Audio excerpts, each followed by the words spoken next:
ಇದು ಬೆಂಗಳೂರು ಟು ಮೈಸೂರು ಹೈವೇಲ್ ಆಗಿರುವಂತ ಒಂದು ಆಕ್ಸಿಡೆಂಟು. ನಾನು ಎಷ್ಟೋ ದಿನದಿಂದ ಒಂದು ಯೋಚನೆ ಮಾಡ್ತಾ ಇದ್ದೆ, ಯಾಕಪ್ಪ KSRTC ಬಸ್ಗಳೇ ಆಕ್ಸಿಡೆಂಟ್ ಆಗ್ತಾವಲ್ಲ, KSRTC ಬಸ್ಗಳು ಯಾಕೆ ಇಷ್ಟೊಂದು ಆಕ್ಸಿಡೆಂಟ್ ಆಗ್ತವೆ ಅಂತ.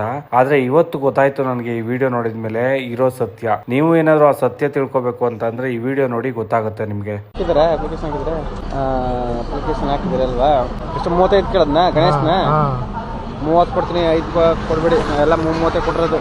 ಟ್ರ್ಯಾಕ್ ಆಗಿಲ್ಲ ಅಂದ್ರೆ ಒಂದು 10,000 ಜಾಸ್ತಿ ಆಯ್ತಾ ಅಂತ ಕೇಳಿದ್ರು. ಯಾರು ಅವರು ಇನ್ನೊಂದು ಫೋನ್ ಮಾಡಿದೆ. ಟ್ರ್ಯಾಕ್ ಆಗಲಿಲ್ಲ ಅಂದ್ರೆ 40 ಕೇಳ್ತಾರೆ, 45 ಕೇಳ್ತಾರೆ. ಟ್ರ್ಯಾಕ್ ಮಾಡ್ಬಿಟ್ರೆ 30 ಆಯ್ತು. ಮಾಡ್ಬೋತಾರ ಒಟ್ಟಿನಲ್ಲಿ ಮಾಡ್ಬೋದು, ಏನು ತೊಂದರೆ ಏನಿಲ್ಲ. ಅದಕ್ಕೆ ಸುಳ್ಳು ಹೇಳೋದು. ನಾವು ಟ್ರ್ಯಾಕ್ ಮಾಡಿಲ್ಲ ಕೊಟ್ಟು ನಾವು 40,000 ಕೊಟ್ಟು, ಅದು ಮಾಮೂಲಿ 35 ಕೇಳಿದ್ ನಾವು 30 ಕೊಟ್ಟು 10,000 ರೂಪಾಯಿ ಟ್ರ್ಯಾಕ್ ಕೊಟ್ಟು. ನಾವು ಮಾಮೂಲಿ ಚವರ್ ಲೈಟು ಪಿಕಪ್ ಓಡಿಸ್ತಿದ್ವಿ. ಅದೇ ನಾವು ಅದೇ ಈಗ ಭಯ ಆಯ್ತಾ, ಯಾಕಂದ್ರೆ ಮಾಡಿ ಕೊಟ್ಬಿಡು ಸುಮ್ಮನೆ ದುಡ್ಡು ಬರಲ್ವಂತಲ್ಲ, ಕೊಟ್ಬಿಡು ಸುಮ್ಮನೆ.